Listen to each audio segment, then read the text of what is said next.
Udah dimulai nih Teh, direkamnya.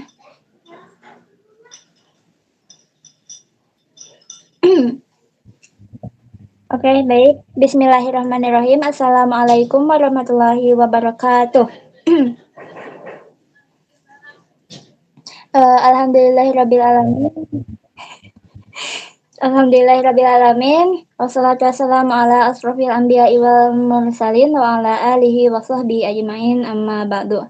Pertama-tama marilah kita panjatkan puji serta syukur kehadirat Allah Subhanahu wa taala yang mana telah memberikan kita nikmat sehat, nikmat iman sehingga kita dapat berkumpul pada presentasi pada kali ini.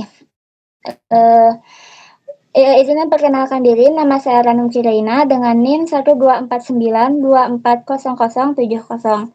Maaf sebelumnya untuk kepada Bapak Ruhenda tidak bisa open kamera karena saya menggunakan HP. Di sini saya akan mempresentasikan tentang urgensi mempelajari bahasa asing bagi generasi muda Indonesia. Lanjut ke latar belakang.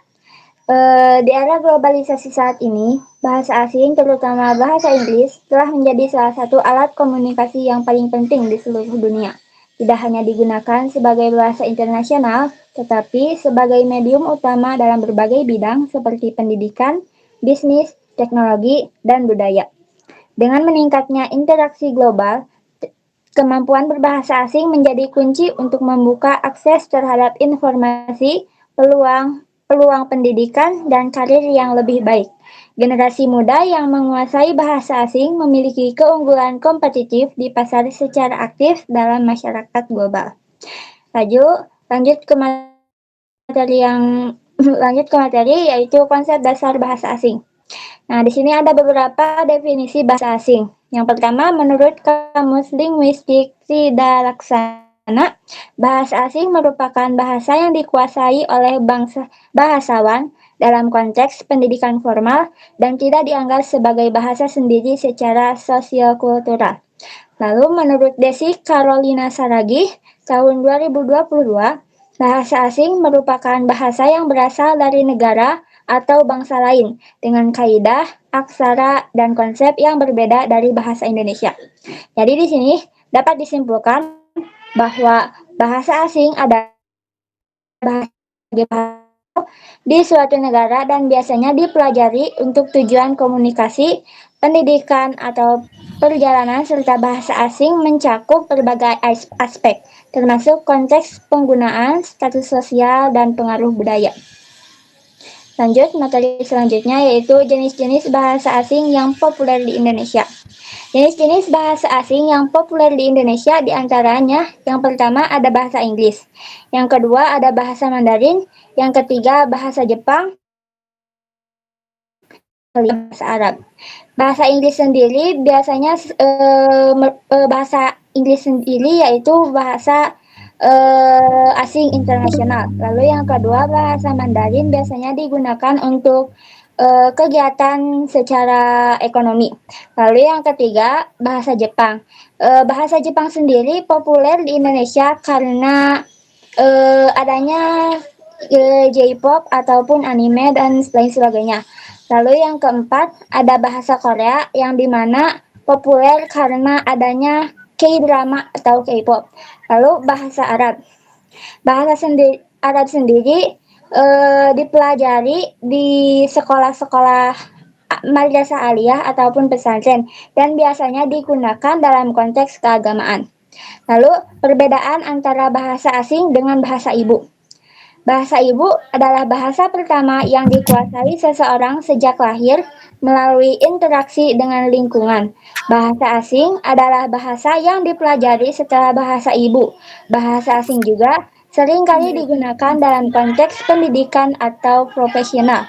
Perbedaan utama antara bahasa asing dengan bahasa ibu terletak pada fungsi dan penguasaannya. Bahasa ibu sendiri mendukung identitas budaya dan kognisi, sedangkan bahasa asing sendiri dianggap penting untuk kompetisi global dan pendidikan.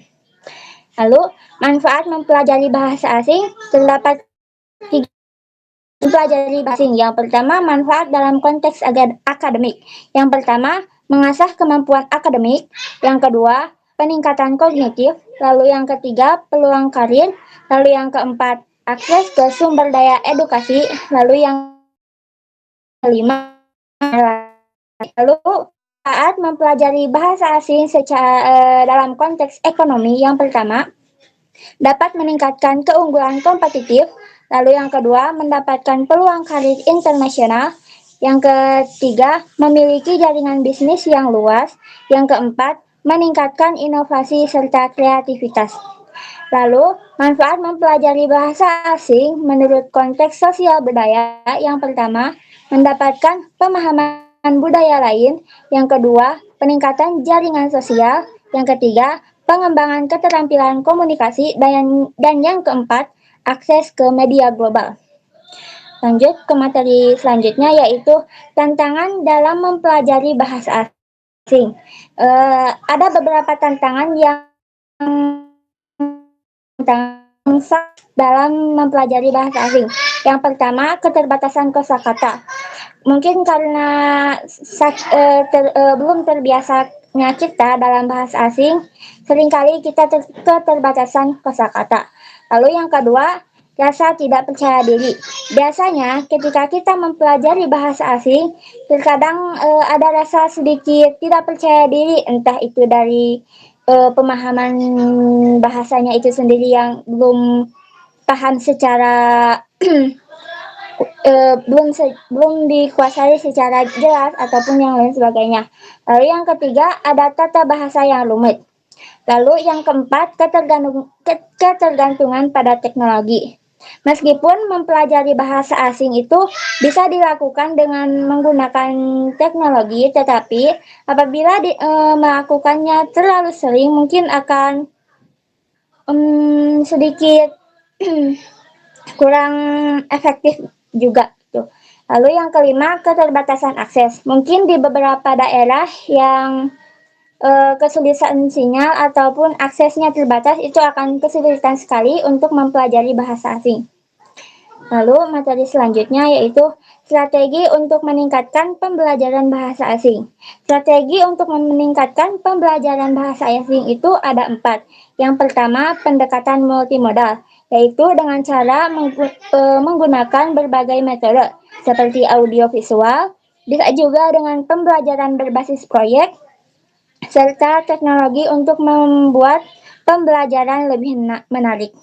Lalu yang kedua, strategi kognitif dan metakognitif, yaitu terapkan teknis seperti pengulangan, pembuatan catatan, dan perencanaan belajar untuk membantu siswa mengelola informasi dengan lebih baik. Lalu yang ketiga, pembelajaran kolaboratif, yaitu dengan mendorong kerjasama antar siswa melalui diskusi kelompok dan proyek kolaboratif yang bisa meningkatkan keterampilan sosial dan bahasa mereka. Lalu yang keempat, pengaturan tujuan dan motivasi.